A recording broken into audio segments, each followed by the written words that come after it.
Welcome to another in our series of Kehillat Israel podcasts. This is a recording of Rabbi Amy Bernstein's weekly Friday morning Torah study.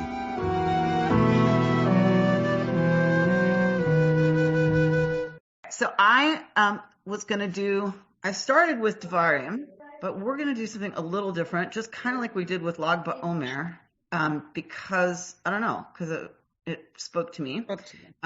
We are now in, I don't know if you know it, but we are in the 3 weeks, what are known as the 3 weeks. And that essentially is the time that we mourn. Tisha B'Av.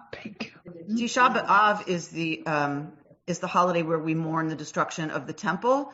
And the rabbis kind of just laid and layered everything that happened to the Jewish people onto that practice. So it's really a time of sober reflection on just on the temporary nature of things and how things change and how we don't want them to, and how things get gone that we don't want to have gone. And I don't know. So obviously, given where we've been at and where I've been here, I'm taking this online course here, an intensive online called Post-Traumatic Growth. So Wow, that's really been on my nice title heart, right? So yeah, so it's the science of, and I talked to you all a little bit about this, but it's the science of what makes the difference between someone going down the road of PTSD or PTG, which is post-traumatic growth. So they studied a bunch of people who suffered horrible, horrible, horrible things, and they looked at who did something like PTG and who had PTSD. And so then they started controlling for factors. Yeah. Can everybody mute? Can everybody mute? Oh, Justin, I need to mute people. Yes, if you could make me co-host, I'll mute people. Sorry. No, all good. Okay.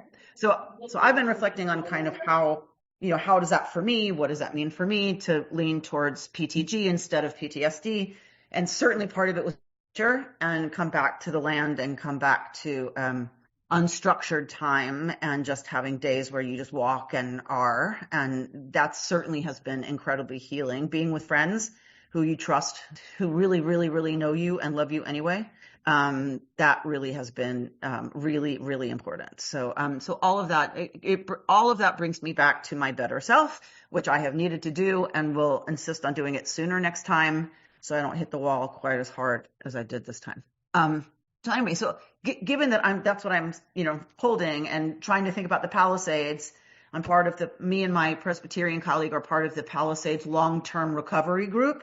So we're also having those conversations with just the broader Palisades. So we're all really holding, all of us in leadership are really holding for ourselves how we deal with this loss, and then for a community that's grieving and in exile. So that's exactly where we're at in the Jewish calendar. We are at the destruction of the temple. The 9th of Av is the destruction of the temple. We're at the 5th of Av. And so we're commemorating on the 9th of Av the destruction, the Chorban of the temple, and our exile into the Babylonian exile.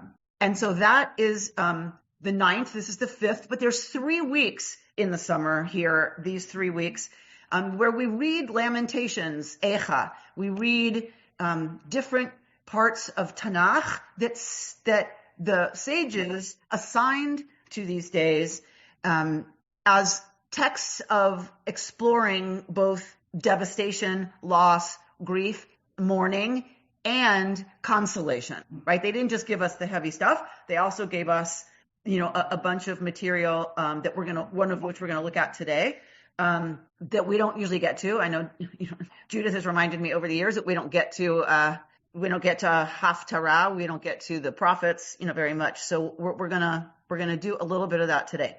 So there's a teacher named Dr. Erica Brown, and she's a great teacher, and I believe a psychiatrist, psychoanalyst, something. And she wrote an introduction and a guided teaching for every day of the 3 weeks. So I pulled from the introduction for you so that you have that when you access this source sheet that I'll send to Bert to post. And I can also just send it out to all of you. And we're going to look at the reading that is assigned to today, the 5th of Av. And That's going to take us into prophets, going to take us into Isaiah 40. And we're gonna look at that text, and then we're gonna look at her commentary, which I feel just really is so appropriate for me and for our community right now. Okay, so let's say a bracha. Baruch atah Adonai Eloheinu melech haolam asher kitshanu b'mitzvotav v'tzivanu la'asok b'divrei Torah. Blessed are you, God, Spirit of the universe, who makes us holy with your mitzvot and calls us to engage with words of Torah. So this is a very famous piece from Isaiah.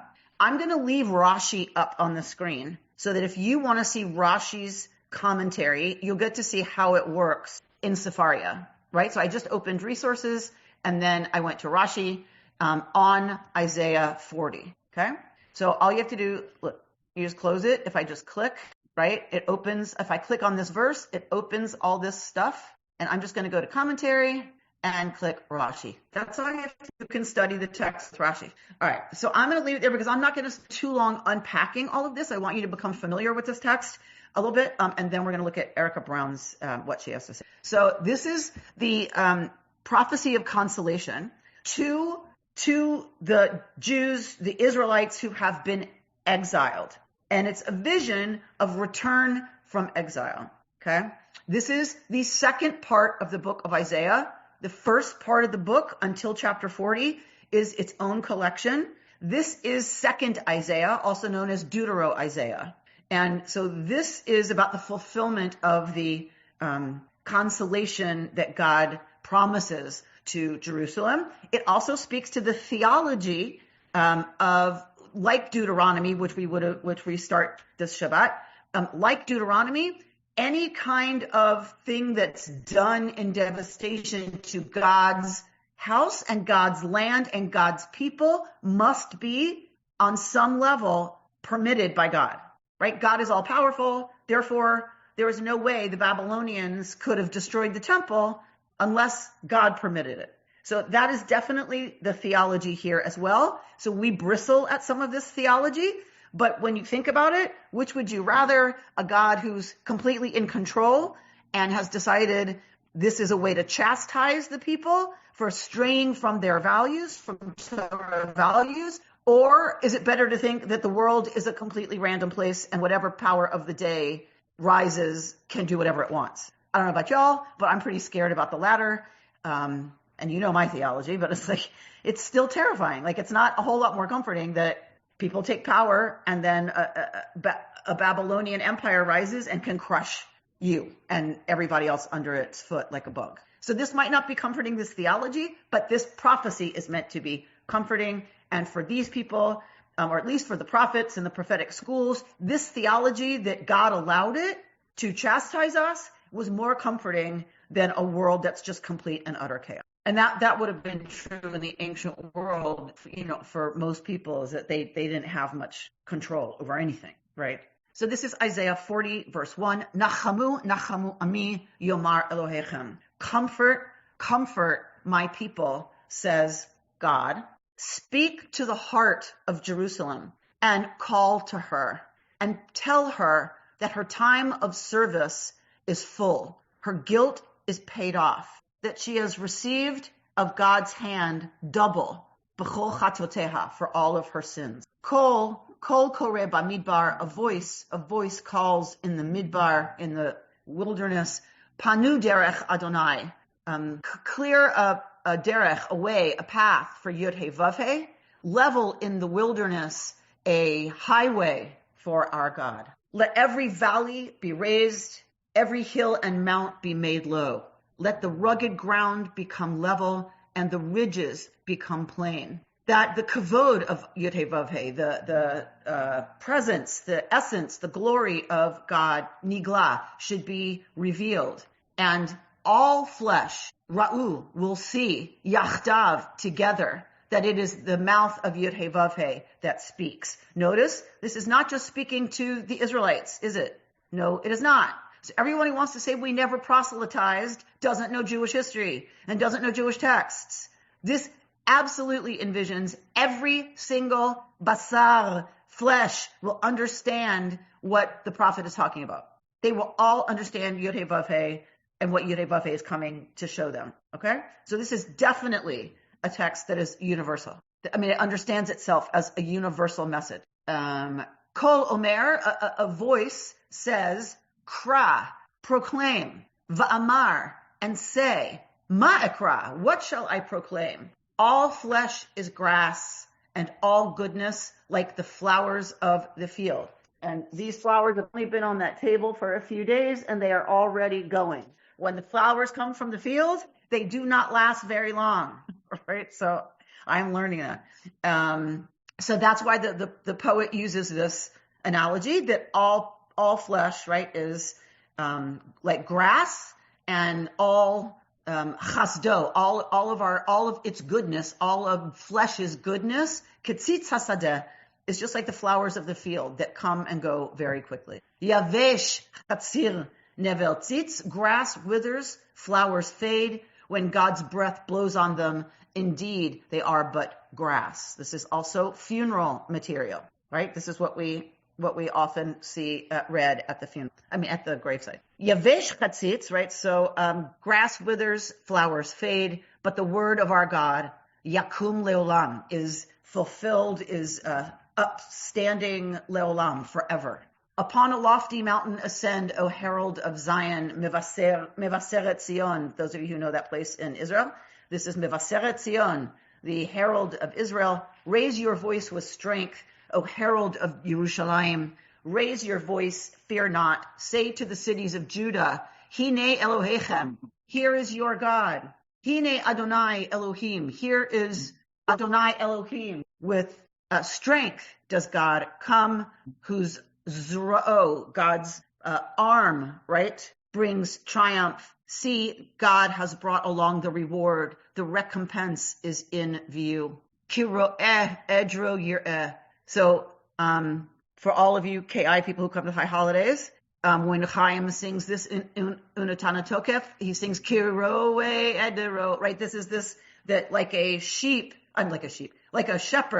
who tends the flocks, who gathers up the baby lambs and carries them b'cheko, in the divine bosom, while gently driving along the mother sheep, right? So this very moving image to people who had flocks is the shepherd tends the flocks, right? And tends to the little baby ones and makes sure they don't get hurt and picks them up and carries them if needed. This is the image the poet uses for God who will bring the people back to the land, just like a shepherd that tends the flocks on the land. Who measured the waters with a hand's hollow, and gauged the skies with a span, and meted earth's dust with a measure, and weighed the mountains with a scale, and the hills with a balance?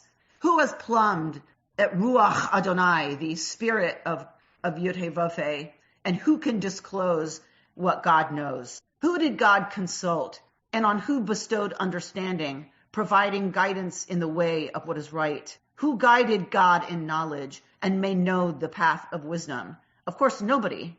The answer is nobody. God, meaning, who are y'all? You tzitzes, you grasses that dry up in a few days? You're nothing. Where were you when God measured the oceans in God's palm, right? Beautiful, beautiful imagery. The nations are but a drop in a bucket, reckoned as dust on a balance. The very coastlands are lifted like motes. Lebanon is not fuel enough, nor its beasts enough for sacrifice. All nations are as naught in God's sight, who accounts them as less than nothing. To whom then can you liken God? With what form can you make comparison? The idol? A woodworker shaped it, and a smith overlaid it with gold, forging links of silver. As a gift, someone chooses the mulberry, a wood that does not rot, then seeks a skillful woodworker to make a firm idol that will not topple. Do you not know? Have you not heard? Have you not been told from the very first? Have you not discerned how the earth was founded? It is God who is enthroned above the vault of the earth, so that its inhabitants seem as grasshoppers, who spread out the skies like gauze, stretched them out like a tent, lashevet, to dwell in, bringing potentates to naught, making rulers of the earth as nothing. I chose lofty English. It felt more appropriate. This translation. Hardly are they planted, hardly are they sown, hardly has their stem taken root in the earth when God blows upon them and they dry up and the storm bears them off like straw. To whom then can you liken me? To whom can I be compared? Yomar Kadosh, says the Holy. Lift high your eyes and see who created these.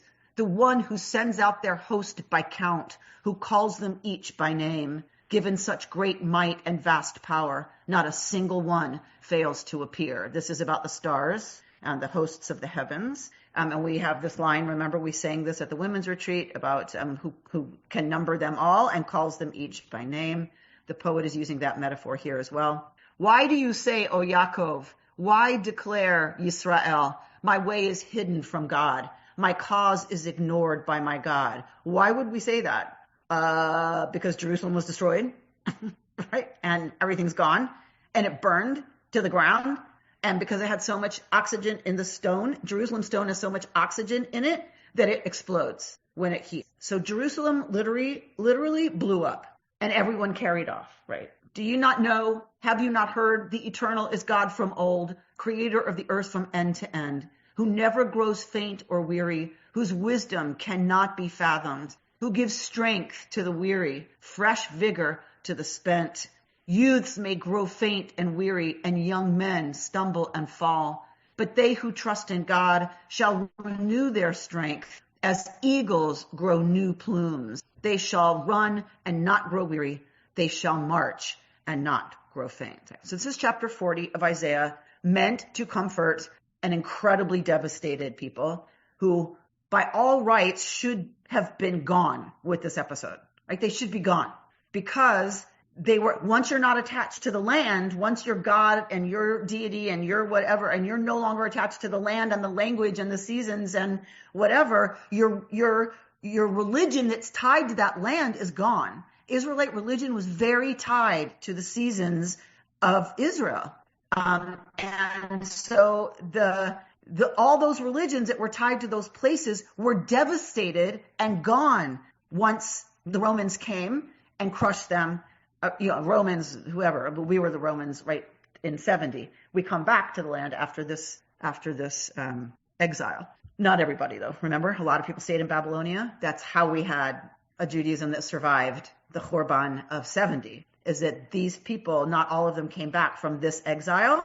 They stayed in Babylon and had their own traditions of study and learning and whatever that then become rabbinic Judaism when the second temple is destroyed. So this is first temple. This is 586 BCE. With the Babylonians, this is the first temple. So with this expulsion, the prophet is saying you're going to come back. We know they do. We know that allows them, Cyrus allows them. Cyrus conquers the Babylonians. Cyrus the Persian conquers the Babylonians and allows the Israelites to return. So that is being fulfilled, right? That's fulfilled. These words are fulfilled.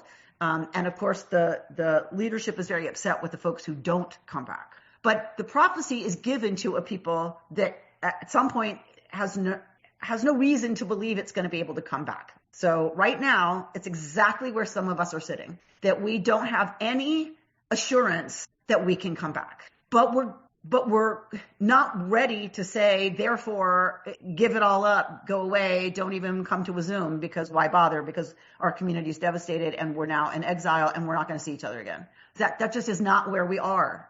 And the prophet doesn't want people to be there, right? The prophet wants them to hang on, stay together, stay connected by their traditions, stay connected by the sacred word and the obligations that go with being a good person according to, Torah, and to hang on to our peoplehood and to belonging to each other. And that means we have to hang on to hope that we will come back and be together again and be a community in our space, in our place, connected to our teachings and to each other again. So that is exactly where a lot of us are sitting, is ready to hear these words from Isaiah, right? Ready to hear, you don't think God can do it? You don't think a power that created this universe, the mysterious force of life unfolding throughout the history of the universe, you don't think that there are things that can happen that are bigger than you can possibly hope for or imagine right now? Really?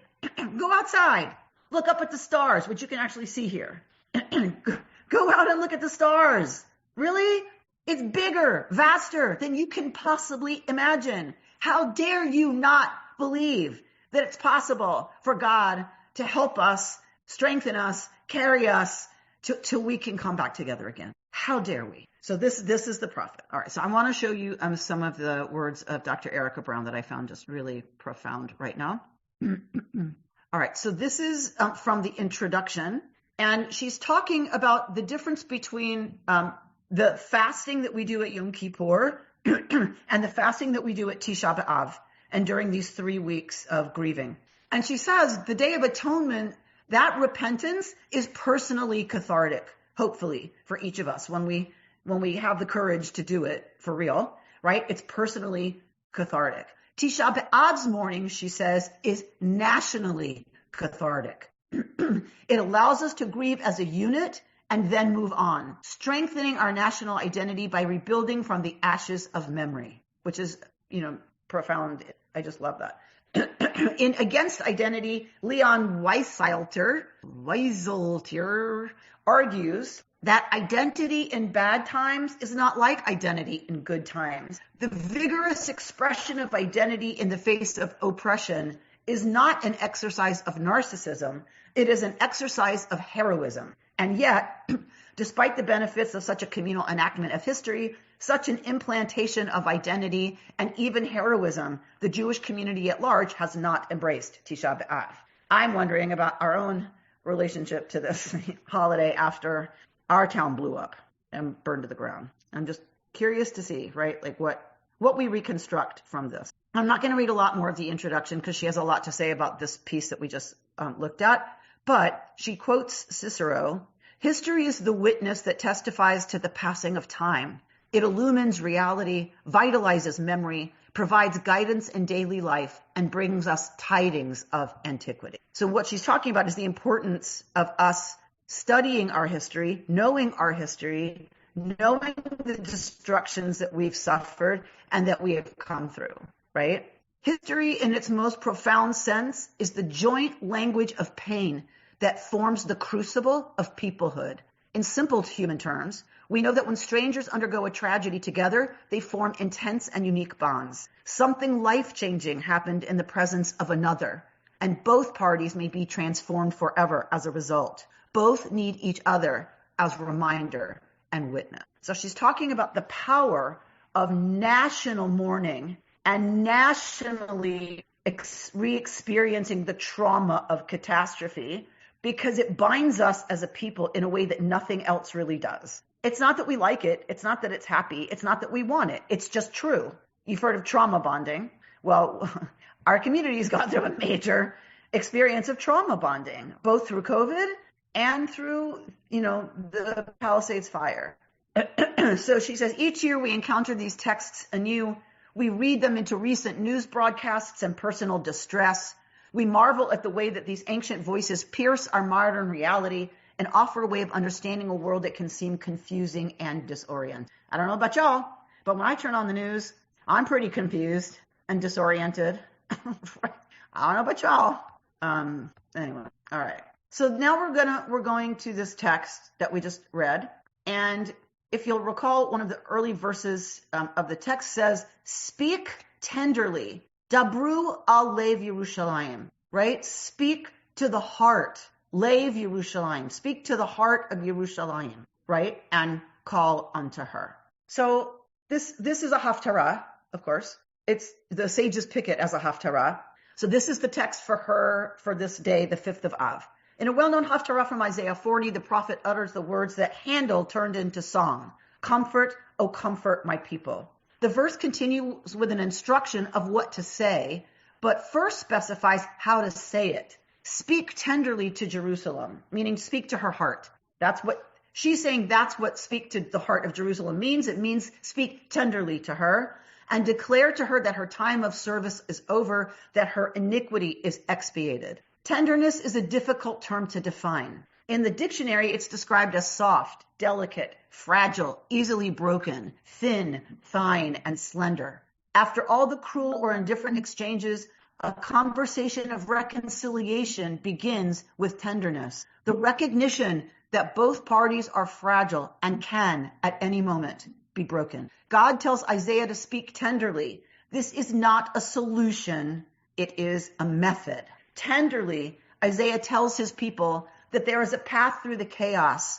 A voice rings out, clear in the desert a road for God, level in the wilderness a highway for Elohim. The image Isaiah conjures is one of magical realism. It is realistic because the desert is a place of danger and unpredictability. It mirrors tragedy in its waste and desolation. Yet, it is incongruous to imagine a road through the wilderness. Natural landscapes of wind-blown sand, rugged dunes, and isolated mountains cannot sustain the man-made infrastructure of a road. But the message is unmistakable. There is a clearing through the first step of consolation is not a tangible solution. It is hope. Before change, there is hope. Solutions are usually rational steps that signal progress. Hope is never rational.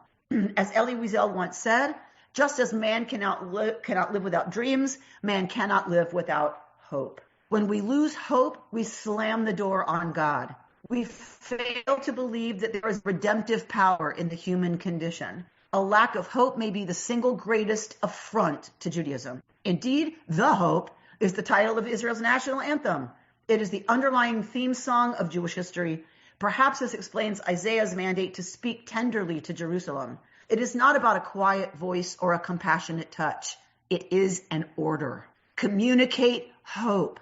With a voice of tenderness, Isaiah lets us know that the paths out of the wilderness do exist. Restore hope and redemption can begin. Boom! Now y'all know I'm not big on the hope. Y'all know that. But I think this is, I'm so sorry. I think this is Jewish hope, right? The Jewish approach to hope is we do it anyway, despite what we know, right? We do it as a commandment. We do it as a fulfillment of our Jewish commandment to believe that redemption is not only possible, but is probable, as unlikely as it may seem. So when the prophet says, build a road for God through the desert, she's saying, Erica Brown is saying, that the prophet knows that that's not likely. You don't have roads in deserts, highways, like the King's Highway. You don't have that in the Midbar. Everyone knows that. It's a cattle path, or whatever you call it, a cow path. Like, it's what you walk on, but it's not a kept up road, because you just can't in the Midbar keep up a road. Have you driven in Los Angeles recently? They can't keep up the roads in a place with modern machinery and all kinds of technology, right? So imagine in the Midbar, so the poet knows that, the prophet knows that. It's using the language of that which seems impossible and unlikely, but we're talking about God here. We're talking about what can happen when we trust the prophet's source, which is God. If we can trust that, then there is every reason to hope. And if we don't, we slam the door on God, says Dr. Erica Brown. The prophet is saying, if you don't believe it's possible, you are slamming the door in God's face. Is that really what you want? Which is really tough love, right? Like, rather than just go, oh, it's going to be okay, it's okay. It's like, it's like smacking someone around and going, how dare you think this is beyond God's ability to help us achieve? How dare you? Like, that's sacrilege. That's heresy of the tallest order. Now, it's also hubris to think we can do it without inspiration, without the divine, without, the power that's greater than all of us put together and is us put together, that we have to believe in that, yes, and we need the help and the support of that, of course. But how dare we not believe as Jews in the power of that?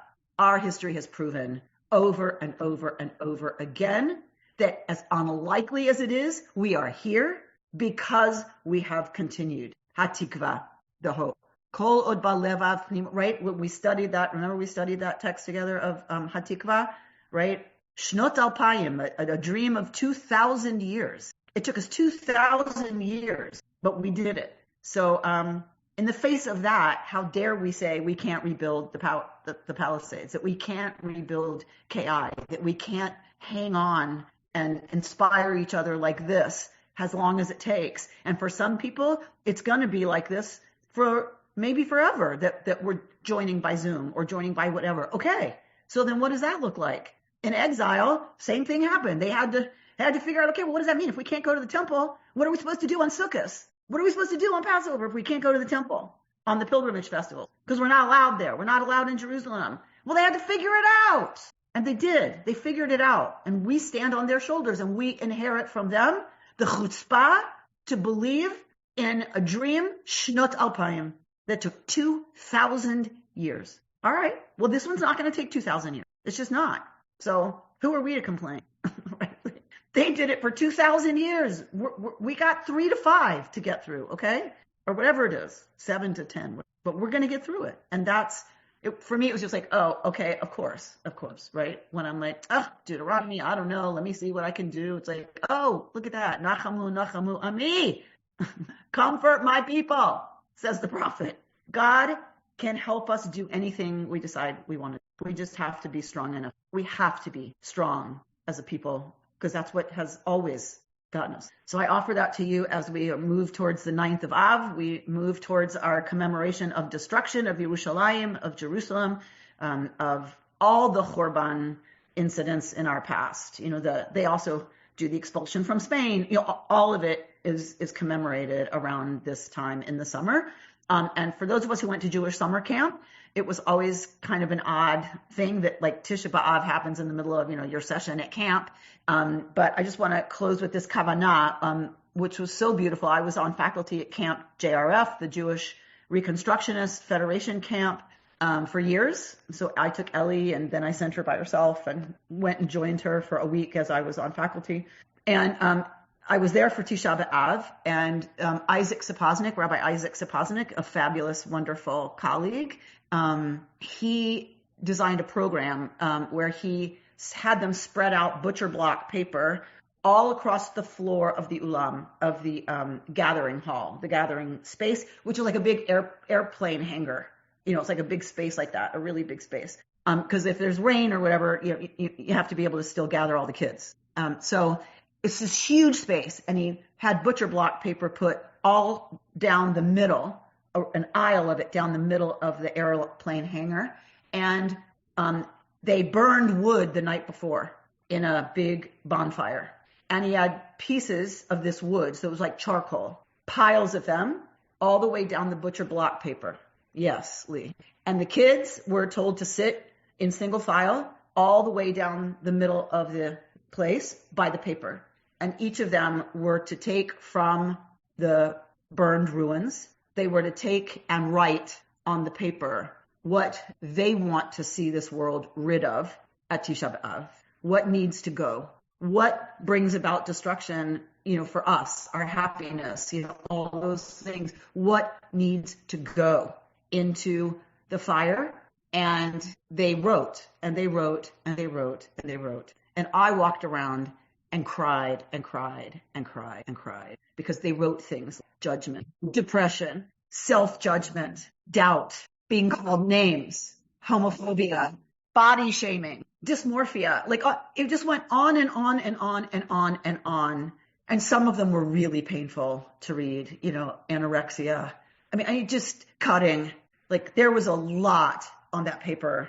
And when you read those and realized these were kids, some of them young teenagers, but it was like, these are kids writing these words. That means they've experienced this. Then you realize how much pain there always is that we don't see and express to each other. And so it did become this incredibly wonderful, holy time to have all those. And then they walked around and read. All of them read what everybody else had written.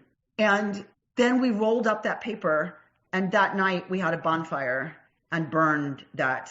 And it was a huge, flame that came from this huge piece of butcher block paper that was all the way across the hangar. And as I watched it burn, I was like, right.